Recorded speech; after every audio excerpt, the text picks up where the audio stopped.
How do you think they figured this out? This is getting back to this. You kind of went around that, but This happened over 15,000 years Right. ago. The first yogi, he's referred to as the Adi Yogi. Today, to honor him, we have set up a 112 feet tall bust of Adi Yogi in India. You must look him up. 112. Yeah, you can look him up, Adi Yogi. What part of India? In southern India, in Coimbatore, in Tamil Nadu.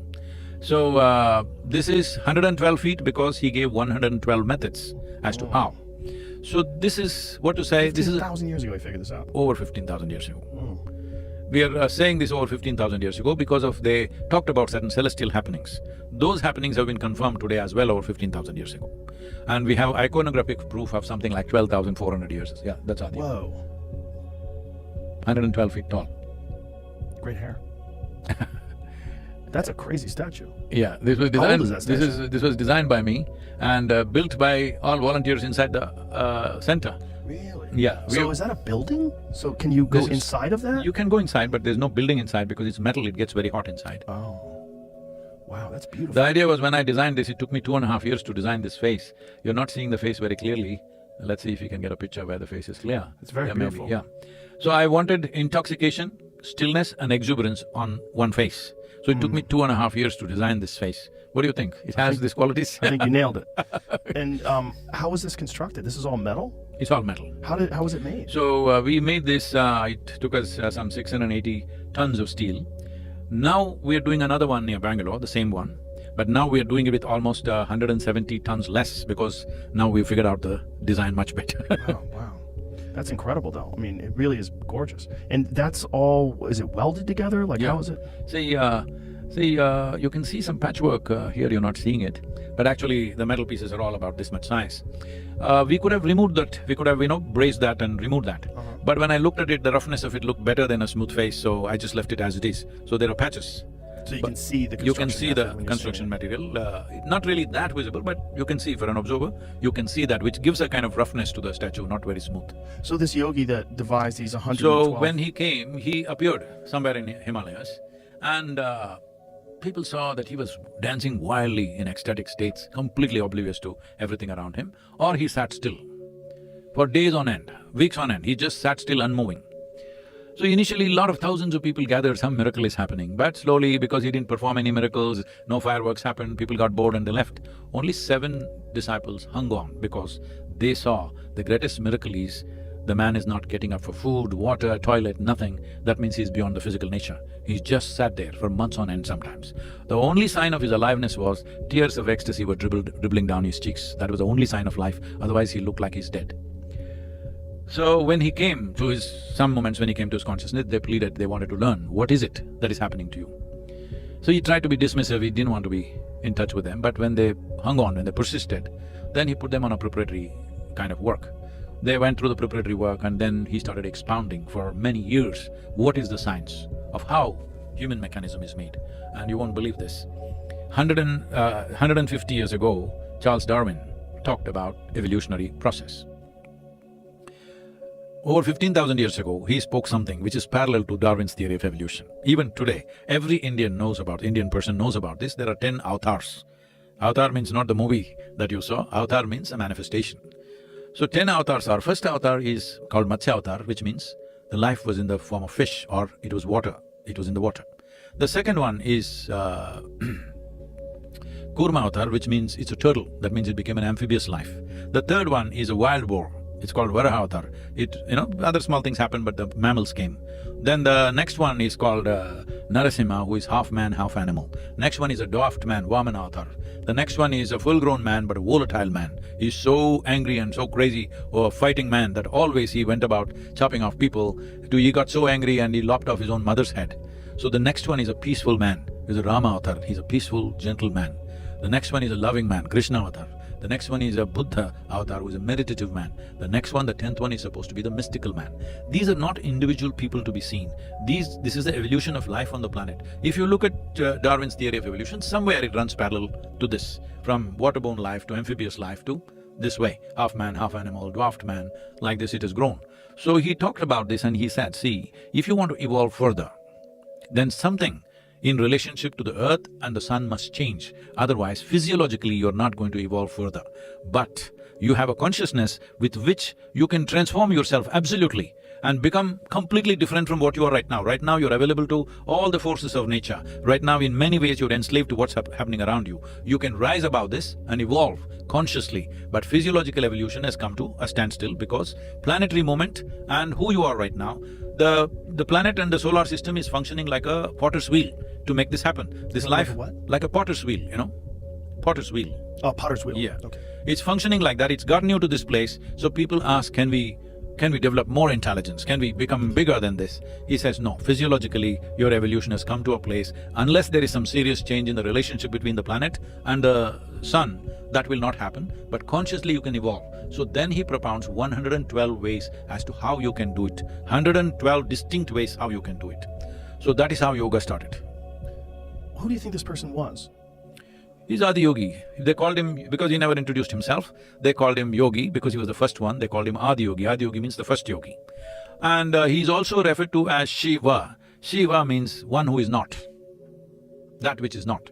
In the sense, see today modern science is speaking in these terms, in an atom for example, over 99% of it is empty space. There is proton, neutron, electron, all that covers less than 1%. 99% is empty space. So it is in the cosmos, 99% is empty space. See, right now you look at the ceiling and you think it's full of star-like lights, but actually there's more empty space than lights, isn't it? Yeah. But because our visual apparatus are in a certain way, designed in a certain way, it gives more prominence to light because that's what we see more clearly. So he said everything is like this, so if you transcend your physical nature, you become a Shiva. That means you are nothing. But nothing is the most powerful dimension of the existence because it is in the lap of the nothingness, everything is happening. What you call as everything is just 1%. Do you think this was a real person, like a real individual, or do you think it's representative of the learning of yoga and the best way to establish it, to express it, was to make it a person? It's a real person because the places where he came, what he spoke, everything is recorded in history, largely by lore. Today people are trying to write it down in books because in India, we don't believe in scholarship, we believe in experience. Inner experience. So it's always transmitted as an oral tradition for a long time. These days people are writing down in many ways. It was a real person because… Pretty spectacular human being, if they could do absolutely. all the things. See, when he came down south, in southern India at that time, people were way shorter than the northern people. So they say he was twice the height of an average South Indian woman. So they say he must have been… because an average South Indian woman, tribal women were like 4.5 feet. So he must have been 7 or 8 feet tall. That people said he was twice that.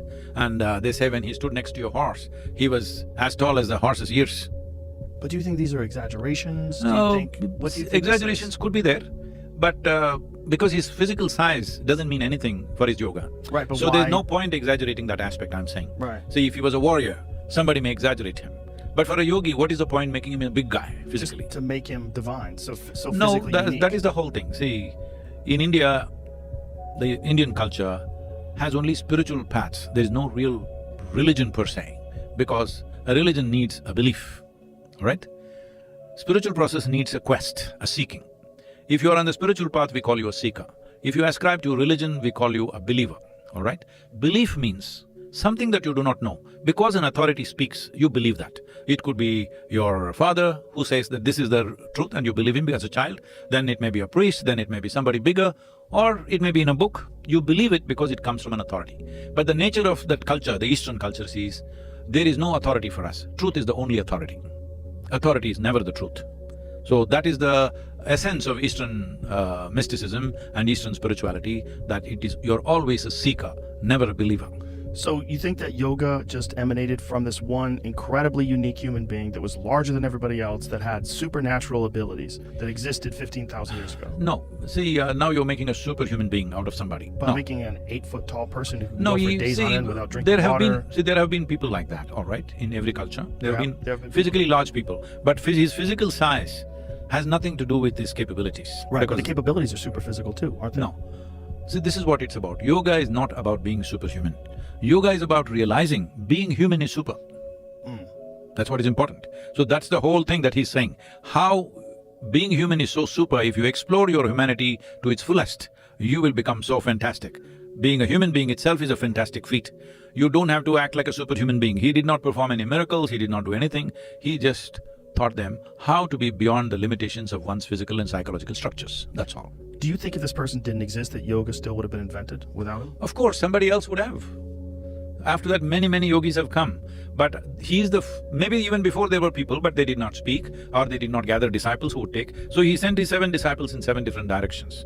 One was sent to southern India, who is today, we hold him as the father of southern mysticism, Agastya, who came down south, and he did maximum amount of work there. Every human habitation he touched at that time and brought spiritual process as a living practice, not as a separate practice. Just the way you sit, that's just the way you do things, just the way you address each other was made into a spiritual process. See, right now in India, if people go to the temple and whatever their favorite deity, if they worship, they will stand like this. If anybody comes also, they'll stand like this. If a dog comes also, they'll do this. If they see a rock also, they'll do this. If they see a tree also, they'll do this. For the people just listening, you're holding your hands together in prayer. It is not in prayer. Well, this way, whatever you're doing with your hands. Yes. That, This is done to everybody. Yes. All right? Okay. So because spiritual process is not alien to the life that you live. The way you live has to become spiritual. It's not that you have a spiritual practice and you have a separate life. It is the same thing. You integrate it into your life. So he did that. Another one stayed with him. Another one came to the northern part of India.